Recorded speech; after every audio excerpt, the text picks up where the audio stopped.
കേരള രാഷ്ട്രീയ ചരിത്രത്തിലെ ശക്തമായ വ്യക്തിത്വം. തിരുവിതാംകൂറിന്റെ പ്രധാനമന്ത്രി, കേരളത്തിന്റെ രണ്ടാമത് മുഖ്യമന്ത്രി, പഞ്ചാബിന്റെയും ആന്ധ്രാപ്രദേശിന്റെയും ഗവർണർ. പേര് പട്ടം എ താണുപിള്ള.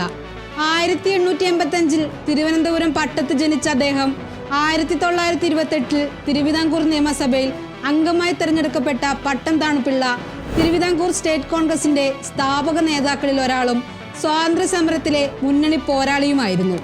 ഒരു കൂട്ടുകക്ഷി സംവിധാനത്തെ പ്രതിനിധീകരിച്ച് കേരളത്തിന്റെ രണ്ടാമത്തെ മുഖ്യമന്ത്രിയായി. കേരളത്തിലെ ആദ്യ കൂട്ടുകക്ഷി മന്ത്രിസഭയായിരുന്നു ഇത്. 1960 ഫെബ്രുവരി 1 നടന്ന തെരഞ്ഞെടുപ്പിൽ PSP കോൺഗ്രസ് സഖ്യം ഭൂരിപക്ഷം നേടി. 1960 ഫെബ്രുവരി 22 PSP നേതാവ് പട്ടം താണുപിള്ള മുഖ്യമന്ത്രിയായതോടെ കേരളത്തിൽ 206 ദിവസം നീണ്ട രണ്ടാമത്തെ രാഷ്ട്രപതി ഭരണം അവസാനിച്ചു.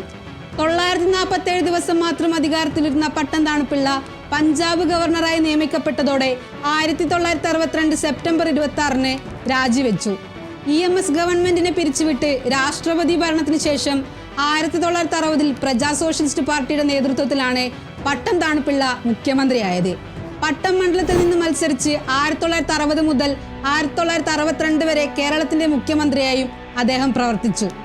1962 മുതൽ 1964 മെയ് 4 വരെ പഞ്ചാബ് ഗവർണറായും തുടർന്ന് 1968 ഏപ്രിൽ 11 വരെ ആന്ധ്രാപ്രദേശ് ഗവർണറായും സേവനമനുഷ്ഠിച്ചു.